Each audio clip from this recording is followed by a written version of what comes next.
20. On false solutions to the problem.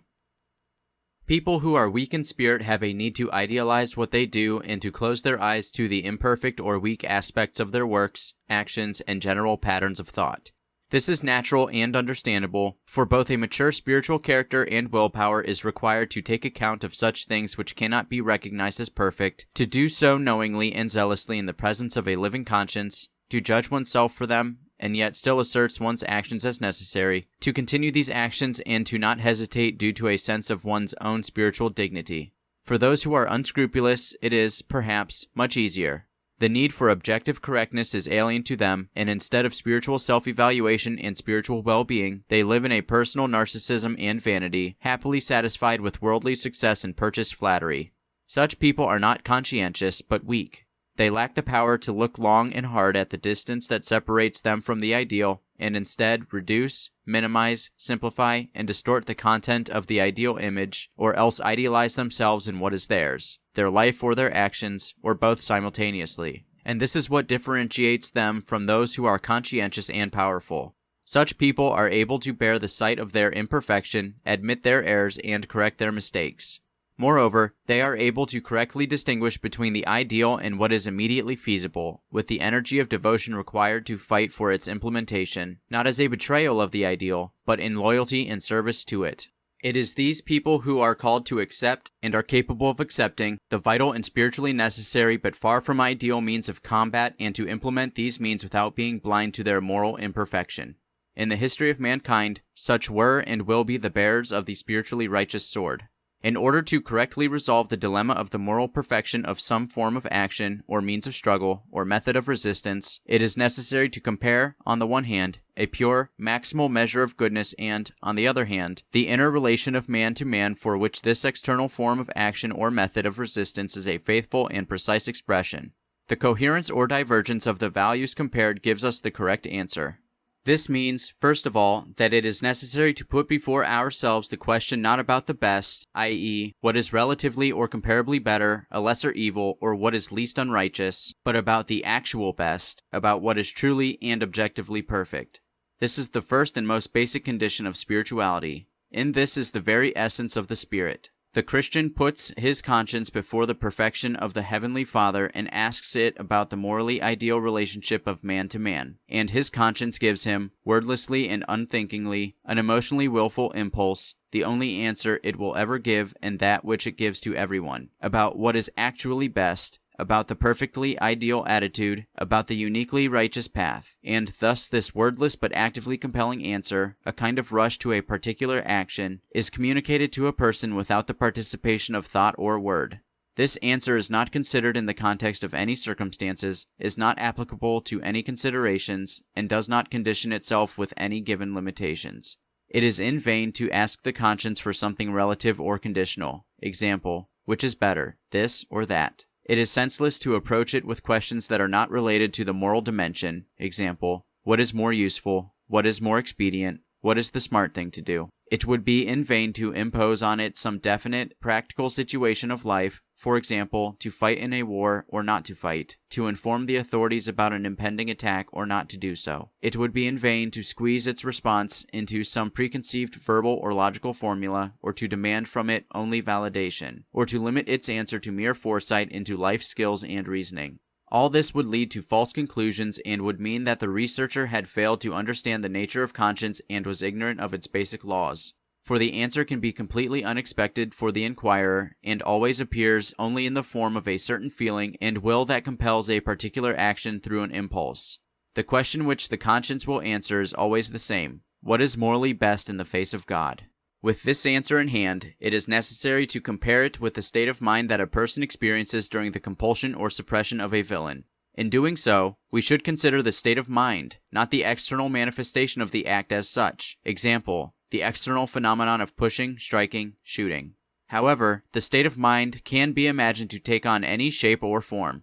So here it is not necessary to make things up or fantasize, but to find in genuine experience that real state of mind that effectively corresponds to external suppressive actions, which brings them to life, which generates them in the soul, beginning with the accusatory speech and ending with the fatal blow of the sword. This state of mind, marked by lack of sympathy, disapproval, indignation, anger, disgust, or ruthlessness, should be singled out and taken in its pure and detached form, without complicating it either with the prior history of the personal soul, nor an investigation of its motives and goals, or describing their consequences. All of this would be important and necessary in the trial which put under consideration a whole, living person, an existing personality. But in this case it is not the rightness of a person nor his guilt which is established, but the moral perfection or imperfection of such and such a mental state accessible to him. This means that what we consider is not a practical study of what to do and how to do it, but a theoretical study of that which is morally superior. Not a trial and imputation, but a principled assessment of a well-known psychospiritual state. The practical question of what to do and how to act, asked of those who witness crimes, should be solved subsequently and independently. Having decided, for example, that the mental state of the one who suppresses is morally perfect, a person can still choose for himself the path of non-resistance, example, according to his own weak will, and vice versa. Recognizing that the mental state of the one who suppresses is morally imperfect, a person himself can, in spite of this, understand such morally imperfect states as practically obligatory, inevitable, and permissible. All this could be expressed quite simply in the form of a question. Can we consider mutual lack of sympathy, disapproval, indignation, anger, disgust, and ruthlessness as morally perfect states and relationships between human souls in their essence? Put differently, using Kant's approach, if all people began to build their own life together on the basis of such attitudes, moods, and actions, could a morally perfect life arise? Or, in the terms of the gospel, can they lead us inwardly into the kingdom of God? There is no doubt that the answer will be negative. It is possible to foresee with certainty that human cowardice will not accept this answer and will use every possible means to shy away from it, falling into various temptations and disseminating them further. And perhaps the first thing they will make reference to will be a substantive alignment between negative love and villainy. They will say, "It is natural and just to love those who are not villains, but it is just as natural and just to compel and suppress those who are, and the just cannot be anything less than morally perfect, and therefore there is no imperfection in compulsion and suppression." In fact, the reality is quite different. Love and moral perfection go beyond justice, which is proportionate and weighs each according to his deeds. Goodness and mercy, flowing from love, do not observe justice, but cover and exceed it, and love is given through the love of gracious mercy, not in moderation and in accordance, but beyond all correspondence and beyond all justice, as in the parable of the prodigal son. It follows then that perfection and justice do not coincide. Justice can be morally imperfect, and moral perfection can create injustice. So, figuratively speaking, the sun is unjust, equally pouring out its light on both the good and the evil, but perfect in this all-forgiving, all-loving kindness. It is thus an image of the all-good deity. At the same time, the sword that descends is just, driven by a positive love for the cause of God on earth and a negative love for the villain, but is morally imperfect in its necessary service. It is thus an image of a morally flawed but heroic man. Of course, justice is greater and better than injustice, but moral perfection is greater and even better than justice. Therefore, reference to the fact that execution is just punishment for the villain does not mean we can wash our hands of the broader conclusion, which asserts that this just penalty cannot and should not be recognized as a morally perfect way of dealing with people. However, such a conclusion can give rise to a new attempt at evasion. Namely, someone will say that what is morally perfect is consequentially and practically necessary for man, and, moreover, this is always the case, without exceptions, while the morally imperfect is always practically forbidden and constitutes a sin, and therefore it is unacceptable to say that a person may be allowed to do something sinful. With a careful analysis of such an assertion, it is revealed to contain a whole nest of errors and inaccuracies, which must be exposed and highlighted. First of all, let us establish that every integral realization of a morally perfect act brings the human soul into the state of righteousness, and every non-fulfillment of a morally perfect act leads into a state of unrighteousness. However, unrighteousness is far from being a synonym for wrongdoing or sin. Unrighteousness is a generic concept, and sin or wrongdoing is a species concept, meaning that while every sin is a kind of unrighteousness, not all unrighteousness constitutes sin. Unrighteousness is a sin only when it results from the insufficient strength of what is good in man.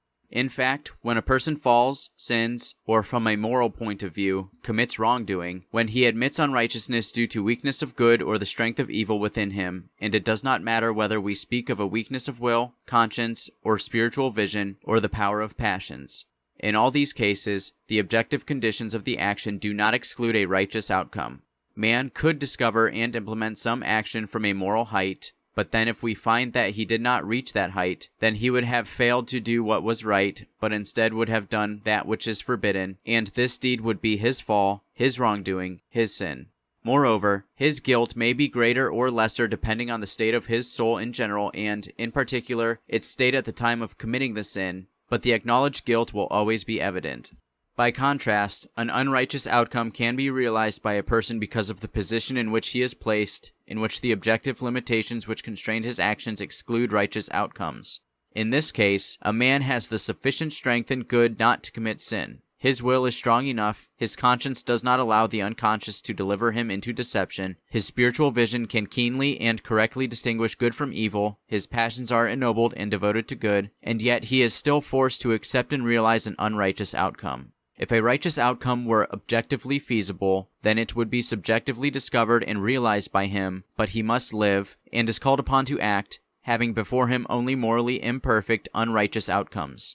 He is forced to unrighteousness by objective limitations placed upon him, and accepting this unrighteousness, he is required only to find the least unrighteous outcome and realize it as necessary and obligatory. Such an act is conscious, willful, and clear-sighted in recognizing unrighteousness, but it is neither a fall, nor an offense, nor a sin.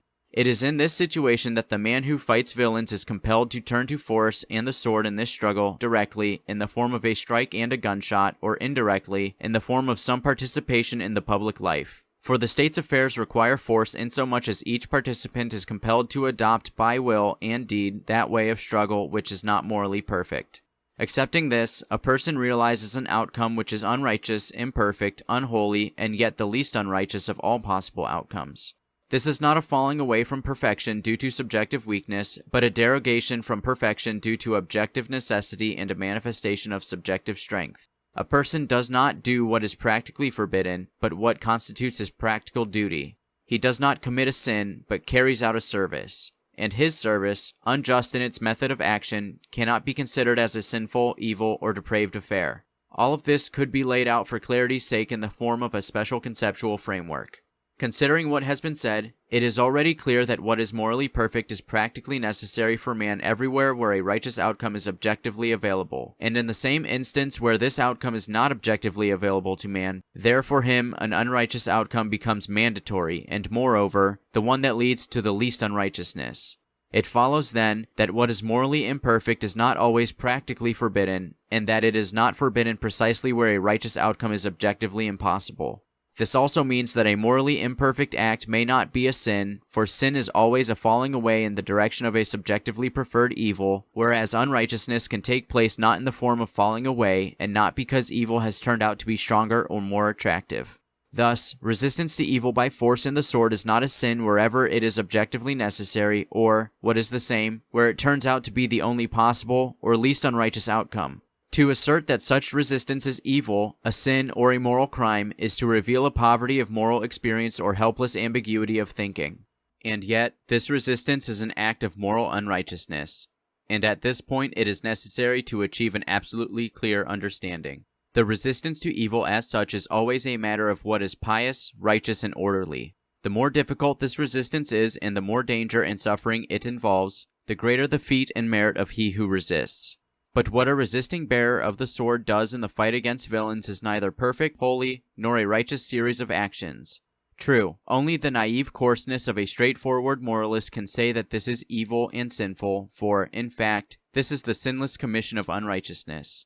However, an absolute justification and sanctification of force and the sword would be no less a mistake, because in fact it is a sinless commission of unrighteousness. It is impossible to impose an absolute prohibition against force and the sword, for recourse to them can become morally and religiously mandatory. However, one cannot raise force and the sword to the heights of perfection and sanctity, for recourse to them removes the soul from the pleroma of love and places upon it the burden of imperfect works. One of the most naive and elementary attempts to give the sword an absolute justification belongs to Martin Luther. Having established on the basis of the apostolic scriptures, Romans 13:1, 1 Peter 2:13-15, that secular power was instituted by God, Luther points out that the sword protects the good, women and children, homes, property, and honor, and sustains and preserves the peace with all, and that it prevents a great misfortune. Hence, he draws the conclusion that the very work of the sword, war, with its slaying and robbing, Würgen und Robben, is a work of love, a business excellent and faithful, kostlich und göttlich. Moreover, he argues that the very hand that acts with such a sword and kills, unless it creates arbitrariness and abuse, is no longer the hand of man, but the hand of God, and it is not man, but God, who hangs, breaks, beheads, slays, and makes war, all his work and his decree. A person must be firmly convinced of this. Then he will have a doubtless, confident, and well-instructed conscience, and this will grant him courage and vigor in battle. The primitive simplicity and bluntness of this reasoning, inspired by the Jewish traditions of the Old Testament, is striking. Moved by the practical need to strengthen the affairs of Caesar and to reassure the warrior's conscience, Luther completely erases the line separating the issue of earthly struggle against evildoers from that of the kingdom of God, the line separating the sense of legal consciousness from conscience, what is judicious from what is perfect, human heroism from the almighty and infinite. The work of the human sword, with all its attributes and manifestations, is declared not to be a service performed by a restricted person, but the action of an omnipotent God. And since the work of God himself cannot but be perfect, then killing, breaking on a wheel, and hanging are declared to be perfect, excellent, and faithful. However, Luther does not set forth the difference between the fullness of positive love and the imperfection of negative love. He does not notice that in the epistles the work of the sword and secular obedience is established not in the sense of their divine perfection, but in the sense of the earthly necessity to fight evil and silence the ignorant talk of foolish people. 1 Peter 2:15. And as a result of his reasoning, that conscience, which he calls weak, timid, and doubtful, and which he seeks to reassure, is left only with his virtually debilitating insights, or is led down false paths, but he certainly offers no aid to it. A more refined attempt to give an absolute justification not only for the sword, but for any unrighteousness, can be found in the writings of certain Jesuits. Relying, apparently like Luther, on the Old Testament concept of God, according to which the deity is conceived as the perfection of power, and not as the perfection of love and goodness, the Jesuits admit the possibility that God could instruct or allow a person to commit evil in some cases. Thus, the Jesuit Bosenbaum, having established the prohibition of intentional and conscious homicide, makes an exception for cases when the commission of such acts will be allowed by God, the Lord of all life. It is even more clearly expounded by the Jesuit Alagona, by the command of God, it is lawful to murder the innocent, to rob, and to commit all lewdness, because he is the Lord of life and death, and all things, and thus to fulfill his mandate is our duty. With this interpretation, it turns out that the deity himself does not directly perform unrighteous acts, but only instructs or allows persons to do so, and one who directly performs such an act not only does not bear responsibility for it, because he obeys the voice of God, but even discovers in this the highest religious humility and obedience. The seductiveness of this teaching is obvious. On 3 points he is wrong. First, he admits the possibility of receiving from God a compulsion to unrighteousness and sin, perceiving his absolute power while failing to perceive his spiritual perfection. Second, he runs spinelessly from the burden of human, earthly necessity, from the burden of decision and responsibility, preferring to distort his perception of God over answering for his own unrighteousness. And finally, third, he is wrong in that, hiding behind humility and obedience, he paves himself a path of free and unquestioned right to sin.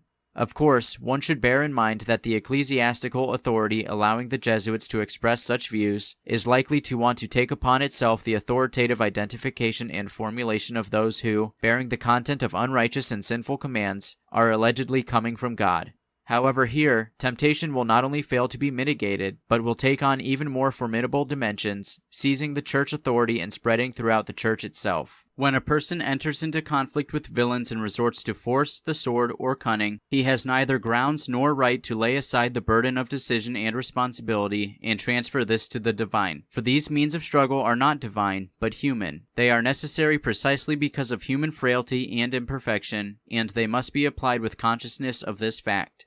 The man who fights villains must see for himself, perceive, and evaluate all the conditions of the struggle, understanding them with his human mind and making decisions with his human will. He must understand that he is forced to resort to these means precisely because he himself is not God, but only a limited yet devoted servant of God, and therefore he must perform this necessity with extreme human understanding and discretion. And then he will see that these unjust means are for him not simply allowed, and are certainly not sanctified, but are mandatory in all their unrighteousness. The whole underlying problem of our research would be perverted and misconstrued if one tried to reduce it to the question of permissibility or, even worse, apology or forgiveness of compulsion and suppression. Resistance to evil by force and the sword is permissible not when it is possible, but when it is necessary. However, if it really is necessary, then man does not have a right, but a duty to walk this path. Of course, the duty to do something includes the right to do it. However, one who has the right to strike another retains the right not to strike him, and instead to forgive or abstain, or to simply be unwilling to exercise his right. Moreover, the benevolence of love sometimes directly suggests that in certain situations it is better to have your right not to act. Contrariwise, a duty excludes the right to not carry out the deed. The one who is duty-bound has lost his unnatural will, he is left alone with only one correct path, and this path cannot be satisfied by the generosity and concession of love. Permission unleashes the soul, whereas obligation binds it, and this difference is manifested with particular clarity when permission is given a shade of apology or forgiveness. For he who fulfills his duty does not need an apology. It is necessary not to forgive him, but to imitate him, and inversely, if any outcome is forgivable and in this sense allowed, that means that the opposite outcome is not necessary. That which is forgivable then, strictly speaking, is something ill-advised, inappropriate, perhaps directly forbidden, and however great this forgiveness is, it will never provide to the soul the correctitude of a duty fulfilled. This is why the necessity of force and the sword is the criterion for their admissibility. It is clear that any attempt to live in denial with regards to the obligation to use unrighteous means in the fight against villains, or the unrighteous nature of these obligatory means, is a manifestation of cowardice and leads to temptation. For in fact, the path of force and the sword is defined precisely as a path that is obligatory and at the same time unrighteous. In order to close their eyes to this unrighteousness, people often turn to that well-known reasoning according to which righteous ends justify or sanctify bad means. Apart from being an exercise in cowardice, this seductive reasoning is completely untenable. For in fact, the moral value of the means is not at all determined by the moral value of the ends and does not depend on it. In order to determine the moral value of means, it is not at all necessary to compare them with the ends for which they are employed and which in themselves do not constitute the criterion of good. Comparison with the ends can reveal only the vital utility of the means, but not their moral fidelity. It is clear that a tool with great utility can be immoral, and vice versa. And just so, morally perfect means can be useless, and vice versa. Moral righteousness, both in ends and means, is defined through a special comparison of each, separately, with the fullness of the good, i.e., with the idea of moral perfection as a single, supreme criterion. This comparison must be done twice, separately for the ends and separately for the means, so that it always yields two conclusions and, perhaps, two directly opposite conclusions. There are no ways to establish the morality of ends and means, none. The means and the ends are related to each other not in any way by a connection of moral assumptions, but by a link which is firstly motivational and secondly genetic. First, in the inner experience of the human soul, desire is directed towards the ends, while the imagination seeks suitable means. The will to the goal causes and motivates the will to the means and their implementation, and moreover, people foresee a causal relationship between them, a link that is essentially independent of their moral value. Second, in the process of implementation, the agent becomes the cause, with the ends being a consequence, and this genetic connection is completely independent of the moral value of both sides. The utility of the means depends on whether they are necessary and sufficient for achieving the ends. The question of the moral righteousness of the means is by no means prejudiced by this. It is subject to a special, not practically selective, but conceptually evaluative consideration. This is why the moral dignity of ends can in no way be gifted to them by the means used in their acquisition, just as a morally worthy tool can serve an abhorrent purpose. It is good to help the poor, but not in order to buy their votes in an election. Or to give another example, betraying a friend for money is a sordid act, even if one does so to save his wife and children from starvation. Good ends do not justify or sanctify unjust means. Thus, the infidelity of both extreme solutions is exposed. The first, which betrays the primary purpose of struggle in order to avoid unjust means, non-resistance, and the second, which turns away from the contemplation of perfection in order to implement in an unfettered and confident manner the unjust means. The first solution creates the illusion of righteousness, provides evil with an easy triumph, and disheartens the popular belief in the vital energy of righteousness and goodness. As a result, the viewpoint is generated and strengthened which says righteousness is lifeless and virtue is intended for foolish people. The second outcome creates the illusion of utility and the illusion of the victory of goodness, stealthily tearing out the struggle from its primary and ultimate place in the song of the heart, corrupting this heart with the idea of permissiveness.